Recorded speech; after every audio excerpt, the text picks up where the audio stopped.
show, I Married Joan, America's favorite comedy show, starring America's queen of comedy, Joan Davis, as Mrs. Joan Stevens.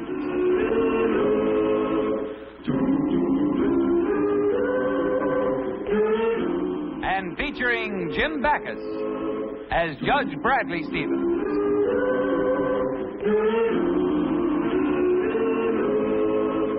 I Married Joan.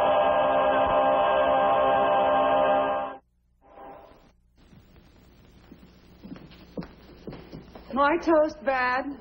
No, thank you. I'll get you some more coffee. This will do nicely, thank you. Well, how about... No, thank you. Brad, you haven't said a pleasant word to me all morning. If you'll only... If you don't mind, I would rather not discuss it. Brad, I'm sorry. I promise I'll never do it again. Never. Well... Oh, Brad, darling, please say that you'll forgive me. Will you give me your word you'll never do it again? My solemn word, if I live to be 1,000, honey, I'll never do it again. Oh. Brad. Yes, dear. What is it I'll never do again? I don't know what I'm apologizing for. Tell me what I did. As if you didn't know. It only happened last night. Last night? Well, let's see. Now, you came home from the office, and you were very friendly, and then I spoke to Mabel. You were still friendly, and then we had dinner. I had fried chicken. Was there something wrong with the chicken, Brad? No, it wasn't, Joan. It was much later. At Helen's house. You and that Chuck Albright. So that's it. Oh, Brad, you shouldn't be jealous of Chuck Albright. Oh, he's just an old school friend. He didn't seem very old the way he kissed you. Oh, honey, you're just being silly. Chuck Albright doesn't mean a thing to me. But if you must know, there was another man at the party that I'm really crazy about. Who? You. I'm sorry, dear. I shouldn't let Chuck upset me so. Well, of course you shouldn't, Angel. You're the only man in the whole world for me. Oh, honey, I almost forgot. I have a surprise for you. A surprise? Don't tell me what it is, darling. Is it something I'm going to wear around my neck or around my wrist, or is it going to be something that No, dear. It isn't anything like that. It's, I'm taking out more life insurance.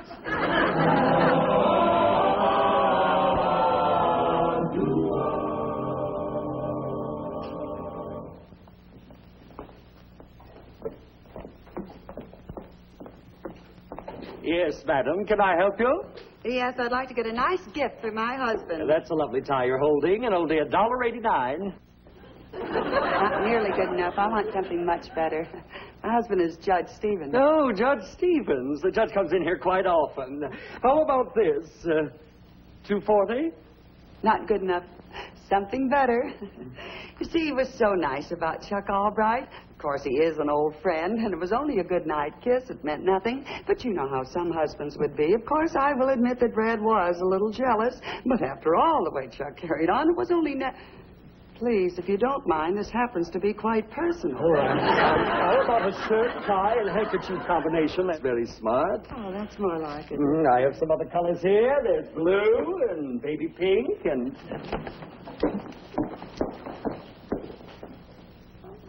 Do you think the judge would like that? I was just admiring this coat. Could you wait on me? I'm in an awful hurry. Very sorry. I'm in shirts and ties. There'll be someone here in a moment.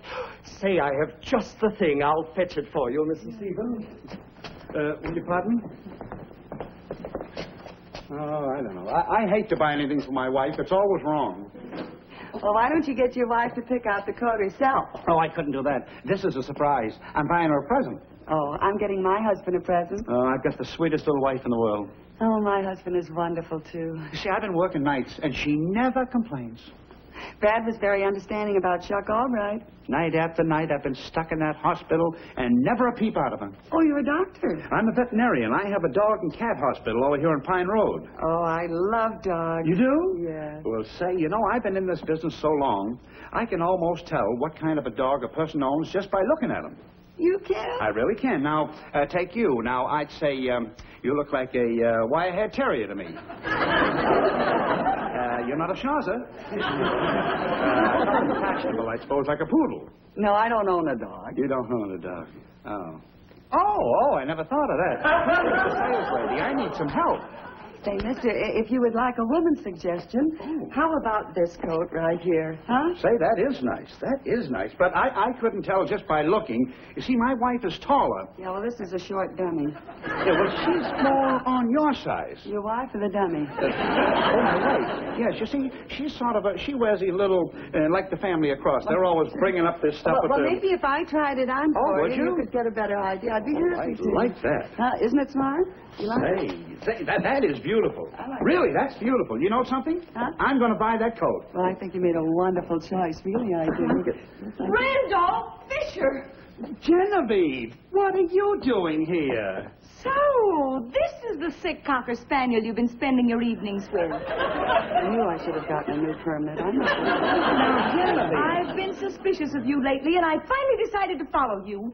Now, look, lady, you don't... I have to wear this old rag, and he buys you an expensive coat like that. Now, honey, I was buying the... Don't insult my intelligence by telling me you were buying it for me. I was. Well, it's true. No! But You homebreaker! why, I'm Mrs. Stevens. I know. So, you're a married woman. You should be ashamed of yourself. Now, Genevieve, if you just listen to Don't me... you talk to me, you worm. Okay, Mrs. Stevens. I am going to sue you for alienation of affections, stealing my husband, breaking up my home. I'm going to let the whole world know exactly the kind of woman you are. Genevieve, sweetheart! Jenny! Oh, dear. The judge will love this. That's what you think. And Chuck Albright just kissed me goodnight. Take it off.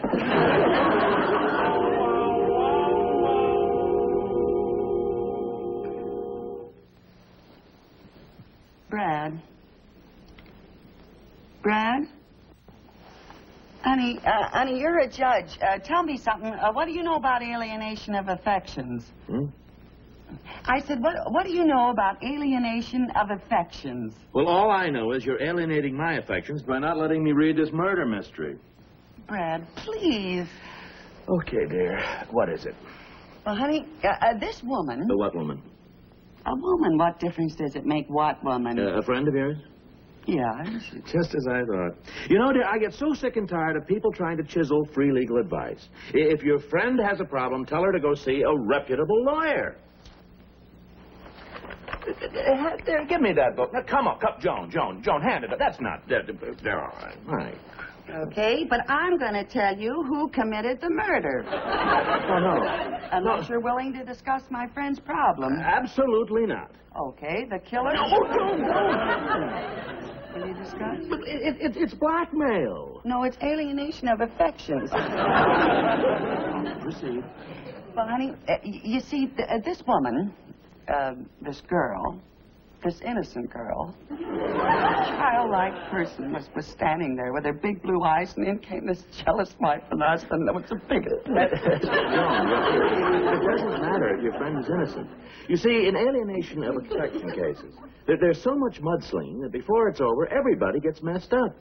The husband, the wife, your friend's husband, if she has one. She has one.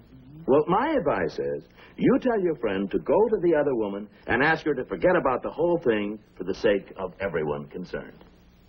That's exactly what I'll do. I mean, that's exactly what I'll tell my poor innocent friend to do. Okay, dear. Now let me get back to my book. Oh, Brad, you're a doll. You know, honey, even though I threatened it, I never would have had the heart to tell you that it was the brother-in-law who committed the murder.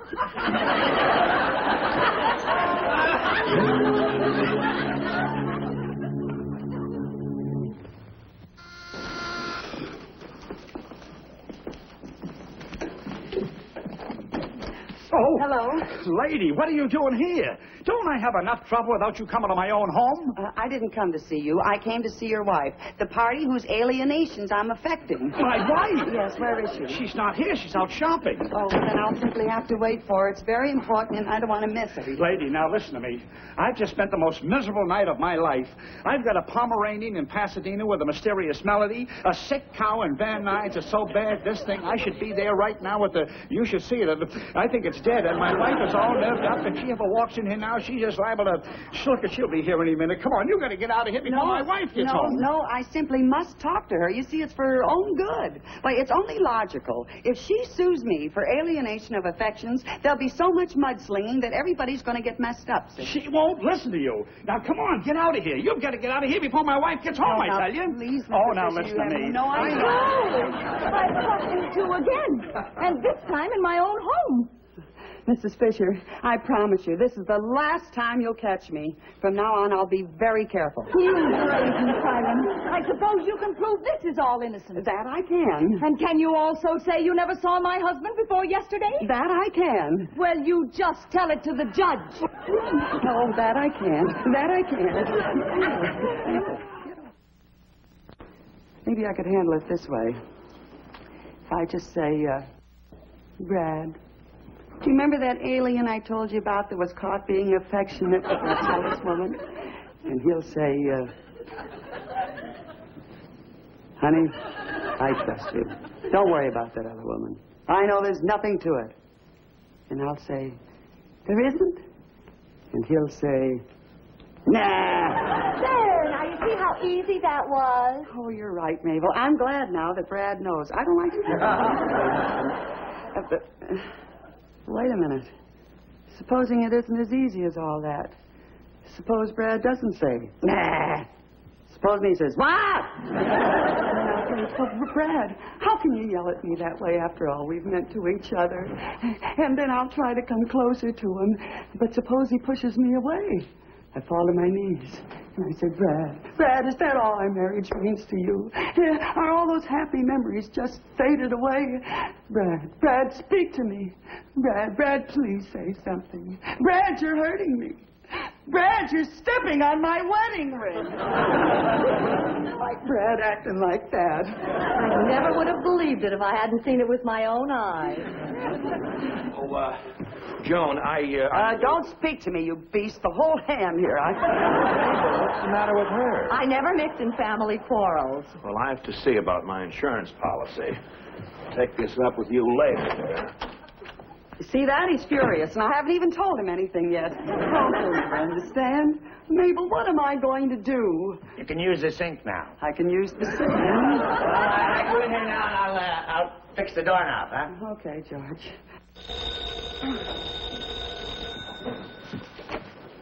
Hello? Oh, hello, Dr. Fisher. You sound excited. What? At 3 o'clock? Well, I don't know. Meanwhile, keep a light burning in the kennel. I think I'm going to lose my happy home. Now, what's going to happen at 3 o'clock?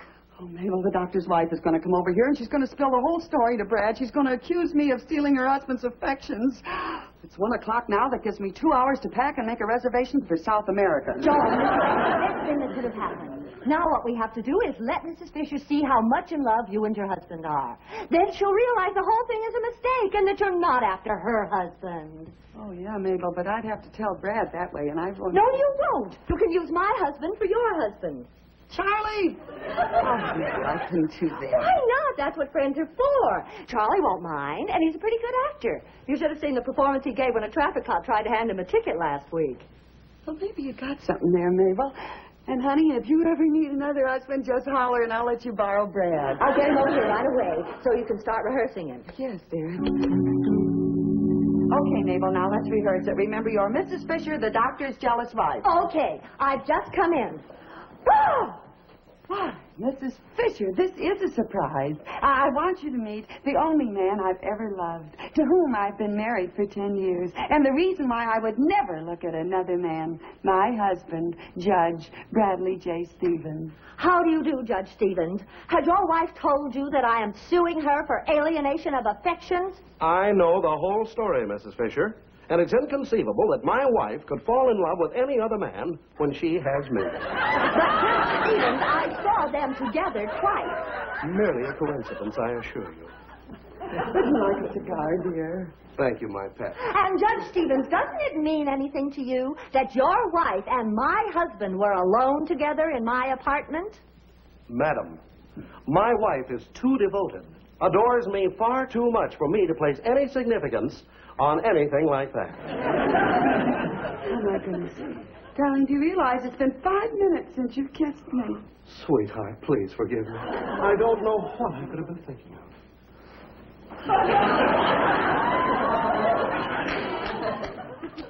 Oh, Brad. And, darling, here's another kiss to make up for the one I forgot. Oh, Charlie. That's enough of that, Casanova. I was only trying to convince Mrs. Fisher that Joan and I were in love. Well, you practically convinced me. Come on, I'm taking you home. Mrs. Fisher, I mean, Mabel, you can't take Charlie home right now. Well, where else will I get a loving husband by 3 o'clock? No problem. And you'll be lucky if you don't have another alienation of affection suit on your hands. Goodbye. Well, I swallowed my pride. What else is left?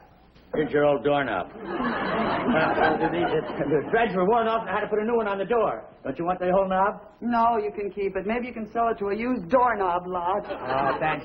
Yes, I'll go in and hang this pole now. I'll be through soon. Dr. Fisher, you shouldn't come here. I don't want to keep alienating your affections. Now, look, I'm not going to stay. I just came to tell you my wife isn't waiting till 3 o'clock to come here. She's on her way now. No. Yes. Oh, and I haven't got a husband ready. Oh, doctor, am I sick? Have you got something in there for human beings? Believe me, I am not. Mrs. Stevens, that's for a horse. Oh, hello, Joni. Hello. Oh, who's this? Yeah, who is this? Yeah, who am I? This is Dr. Fisher. Oh, Dr. Fisher. Yeah, from the insurance company. I was waiting at the office, and here he is at the house. I guess we got the signals mixed, you know. You were waiting for him? Oh, yeah, to examine me for the new policy. You know, yes, of course. Yeah. The doctor was just telling me that you got your appointments mixed, weren't you, Doctor? Yeah. Well, Brad, why don't you take the doctor into the bedroom and he can examine you in there? Joni, that's a wonderful idea. Will you follow me, Doctor? Want to warn you, though, I'm healthy and my family. We live forever. Keep him in there as long as you can. Now, Judge Stevens, if you'll just take off your jacket, we'll have a look at your heart. Okay. Ever have any trouble with it? No, we get along fine together. Very good. Let me see now. Here we are. Well, say.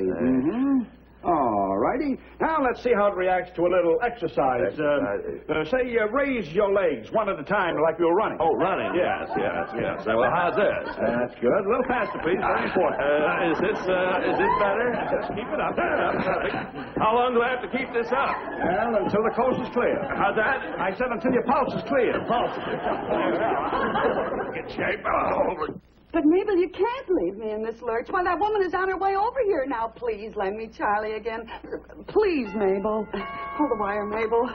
But, if you don't... I'm here to collect for the milk, Miss Stevens, and you had an extra dozen eggs last week. It brings it to an even 7.5. Yeah, well, just a minute, Mr. Owens. That was the milkman, Mabel. Please, Mabel.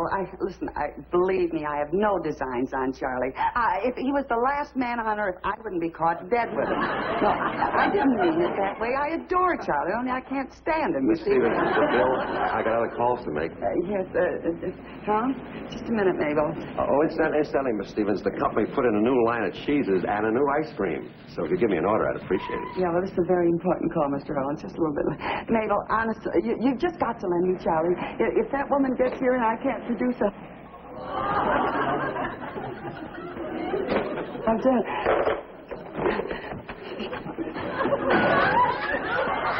Mr. Owens, you've got to be my husband a little while. Mr. Stevens, I'm a married man. What will I tell my wife? Oh, you don't have to tell her anything. I just want you to pretend that you're my husband, huh? It's a big order. But I'm buying 10 pounds of your new cheese. That's a pretty big order, too. 10 pounds, huh? Look, just put on my husband's dressing gown. You won't be lying. Now, just here they are. The 10 pounds. The amount of 10 pounds. A little. Yes, they're all together. 10 pounds, huh? Just keep it up, Judge. It's very important we get the proper reaction, you know. Just keep it up. Now remember, 20 pounds of cheese and 2 gallons of ice cream, right? Yeah, do a good job, and I'll let you throw in a crate of eggs. Mrs. Stevens, I've got to get out of here.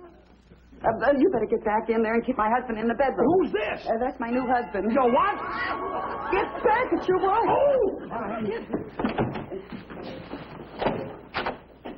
Mrs. Stevens, I came here to speak to your husband. Well, Mrs. Fisher, what a surprise. Do come in. And sit down, won't you? Wow, how nice. Oh, I would like you to meet... I would like you to meet the only man that I have ever loved, to whom I have been married for 10 years, and the reason I would never look at another man, my husband, Judge Bradley J. Stevens. How do you do? I do. Yeah, we're not like most married couples. We're very happy together. Aren't we, darling? Gallon of yogurt. Judge Stevens, are you aware of your wife's conduct recently? Oh, the judge is aware of everything. Ma, you'd have to get up very early to get ahead of him. Wouldn't you, darling? I get up at 4:30 every morning. Because we can be together longer that way, you see. Perhaps you won't be together so much when I tell him how you've been carrying on with my husband. Oh, that? Well, the judge knows that that's just a coincidence. He trusts me. Don't you, darling? Yeah, well, I do, but the company likes cash. You see, here's the way...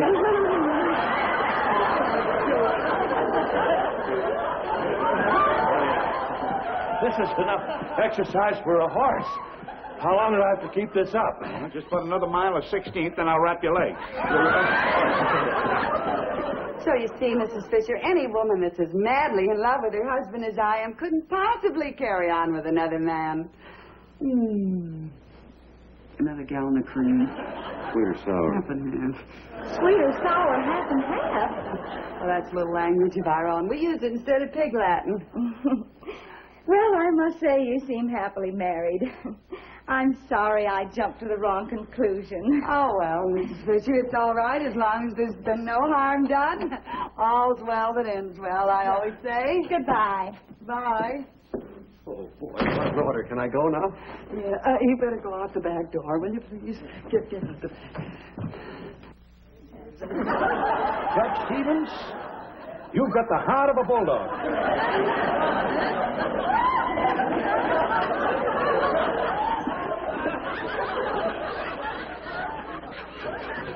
Is she gone? Yes, she's gone. And she apologized, and she's going to drop the whole thing. Oh, Mrs. Stevens, how can I ever thank you? I forgot. You've been here all the time, you unfaithful scoundrel. Both of you carrying on behind my back while I was right here in the same house with you. Mrs. Stevens, you shameless hussy. Now, listen, Mrs. Fisher, I happen to be very much in love with my husband. If he was here now... Joan, I'm certainly glad I got back in time. Is that the woman who thinks you're unfaithful to me? Madam, you are under a serious delusion. Joan and I love each other. Well, not now, child. Boy, it's hot in that closet. You think you'll be needing me anymore? No, I think that did it. You female bluebeard, I'm not staying in this house another minute. Oh, Joni, where's my robe?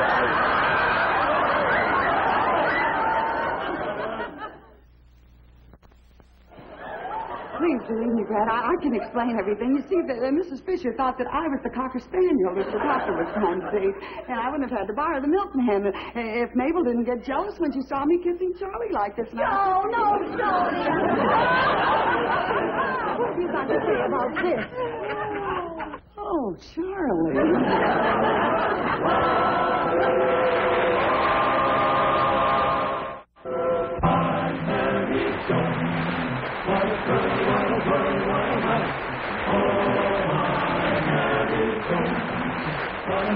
Love is fine, heart of wine. Gideon gay, all day she keeps my heart laughing, never know where her brain has gone. To each his own, can't deny that's why I married Joan. To each his own, can't deny that's why I married Joan.